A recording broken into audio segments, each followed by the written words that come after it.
Strange as it may seem to you, there exists a mystic power that is able to transform your life so thoroughly, so radically, so completely, that when the process is completed, your own friends would hardly recognize you. And in fact, you would scarcely be able to recognize yourself. You would sit down and ask yourself, can I really be the man or woman that I vaguely remember, who went about under my name 6 months or 6 years ago? Was I really that person? Could that person possibly have been I? And the truth will be that while in one sense you are indeed the same person, yet in another sense you will be someone utterly different.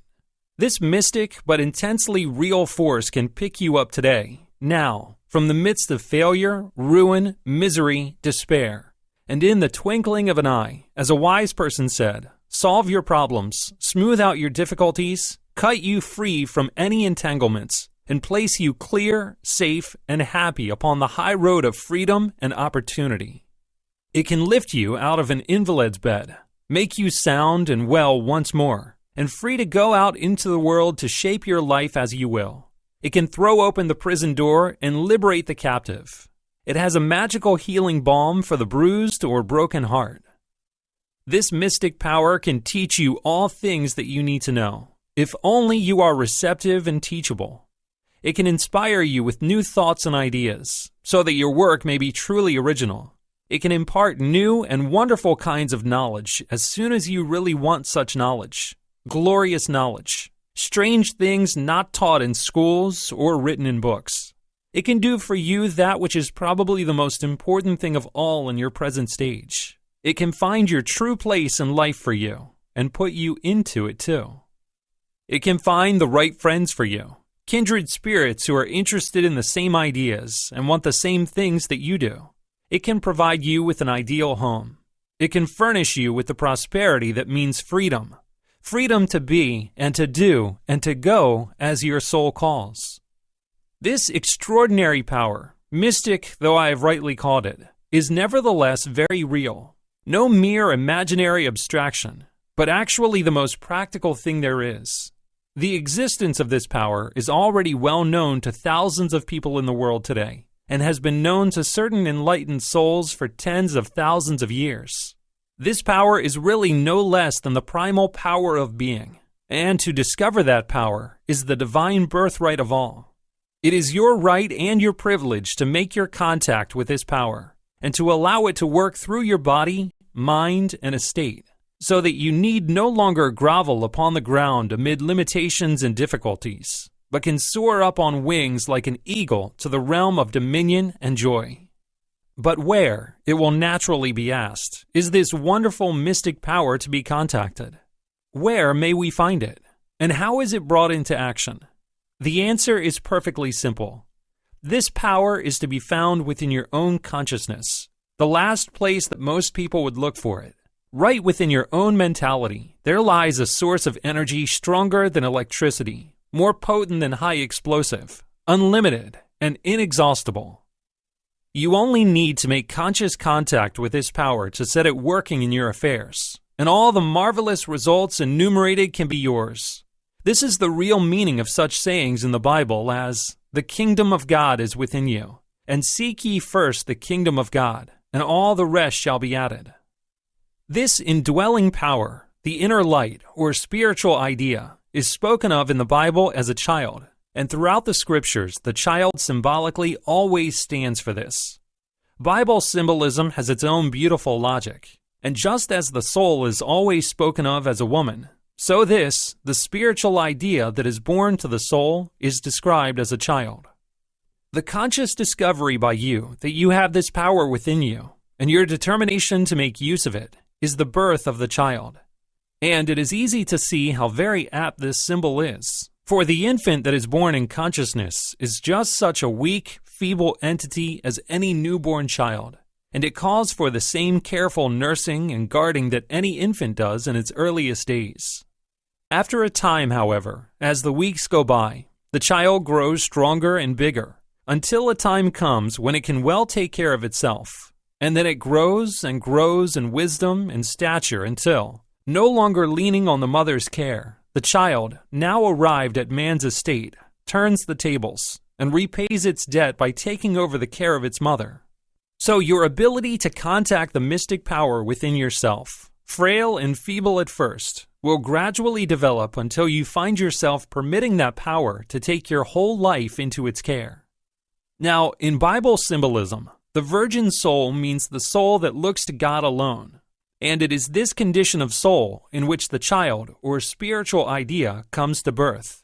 It is when we have reached that stage, the stage where either through wisdom or because of suffering, we are prepared to put God really first, that the thing happens. The Bible directly and indirectly has a good deal to say on the subject of the birth and growth of the child, and what it can mean for us. One of the most significant pronouncements on this subject is given in the book of Isaiah, chapter 9, verses 2, 6, and 7, and it will amply repay us to consider that statement in some detail.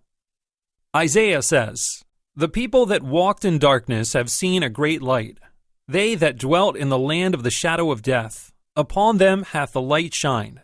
This is the marvelous description of what happens when the spiritual idea, the child, is born to the soul. Walking in darkness, moral or physical, dwelling in the land of the shadow of death, the death of joy or hope or even self-respect, describes well the condition of many people before this light shines into their weary, heartbroken lives. And the prophet rises into a paean of exultant joy as he contemplates the deliverance wrought by the mystic power. "For unto us a child is born, unto us a son is given, and the government shall be upon his shoulder, and his name shall be called Wonderful, Counselor, the Mighty God, the Everlasting Father, the Prince of Peace." This description begins by giving the gist of the whole matter, simply and concisely, that the government is to be upon his shoulder. This really covers the whole business. Correctly understood, this statement tells the entire story without need of any further comment. It means that once you have contacted the mystic power within and have allowed it to take over your responsibilities for you, it will direct and govern all your affairs from the greatest to the least without effort, and without mistakes, and without trouble to you. The government shall be upon his shoulder. You are tired and driven, and worried and weak and ill and depressed, because you have been trying to carry the government upon your own shoulder. The burden is too much for you, and you have broken down under it. Now, immediately you hand over your self-government, that is, the burden of making a living or of healing your body or erasing your mistakes, to the child.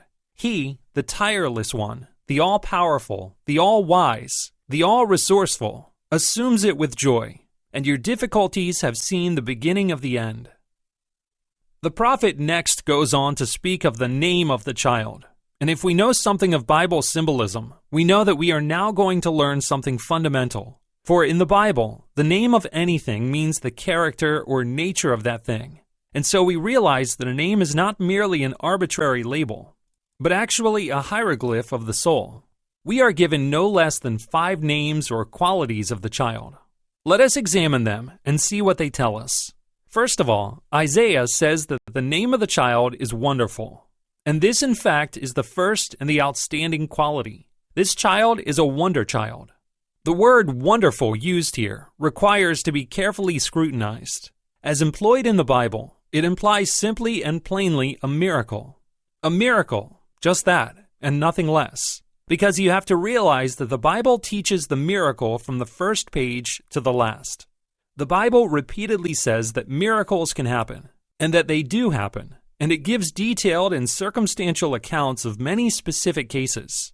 And it says many times that miracles always will happen if you believe them to be possible and are willing to recognize the power of God and to call upon it. There have been many efforts during the last 2 generations to divorce the Bible teaching from the belief in miracles. Attempts have been made to show that in some unexplained way, the Bible can be true and useful, and yet mistake in its teaching of the miracle. In other words, that it can in some mysterious manner be an edifying conglomeration of truth and lies. Indeed, one famous Bible critic said blandly, "Miracles do not happen," thus dismissing the whole matter with a wave of his hand. The obvious rejoinder to this is that if it were true that miracles do not happen, the Bible would be a mere meaningless jumble of pointless fables. But they do happen. And even as Galileo terminated the other controversy by saying, "Nevertheless, it resolves." So when all controversy finishes, we may say of miracles, "Nevertheless, they happen." Well now, just recollect the first quality that Isaiah gives for the child. It is a wonder child. That is to say, it is a miraculous child. It is a worker of miracles. This means that as soon as the wonder child is born in your consciousness, the miracle will come into your life. A real miracle, remember. This does not mean simply that you will become resigned to your present circumstances, or merely that you will then be enabled to meet the same difficulties with a higher courage or a clearer brain. It means the miracle. It means that the wonder child, not in any figurative or metaphorical sense, but plainly and literally, in the most matter-of-fact meaning of the term, will work miracles in your life. It will do these things absolutely, irrespective of what your present conditions are.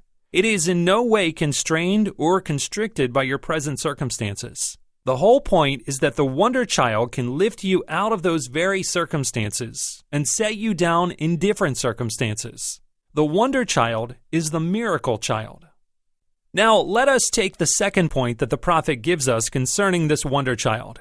He calls it counselor. And a counselor, you know, is one who gives advice or guidance. And so you see that once the child has been born, you need never again lack either of these things.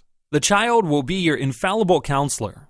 If you are worried because you do not know whether or not to take some important step, to accept or reject a business offer, to sign or not to sign an important document, to enter upon or to dissolve a partnership, to resign your position or not, to go abroad or to stay at home, to trust someone or not to trust them, to say something or to leave it unsaid, the wonder child will be your counselor, and the wonder child is never mistaken. It is in the third point that the prophet reveals to us who the wonder child really is. It is no less than God himself, the mighty God, as Isaiah reminds us, and truly the mystic power that transforms and transmutes and transfigures is God himself, always present with you and always available once you have understood and accepted the spiritual idea. And it is because he is God that the work of the child is independent of all conditions. The fourth name that the prophet attributes to the child is that of Everlasting Father. This point establishes our relationship to God in unmistakable terms. God is our Father, not merely our Creator. And we, as the children of a good Father, may expect to find ourselves provided with everything that we need for body or soul. But since we have to establish for ourselves our own consciousness of this fact, and as our demonstration is just the measure of our understanding of it, our concept of the divine fact is the fruit of our own soul, and may mystically be called our child. Finally, in the fifth point, we receive what is perhaps the greatest name of all. Here, the child is called the Prince of Peace. Just try to realize a little what this title must mean for you in practice. Nothing less than that the wonder child, the spiritual idea, born to your own soul, is the Prince of Peace. Now think what perfect peace of soul, if you could attain it, would actually mean to you. If your soul were truly at peace, what in your life could go wrong? If only you had real peace of soul, do you suppose that your body could be ill? Given real peace of soul, how easy would it be to find your true place in the world, which would mean prosperity as well as happiness?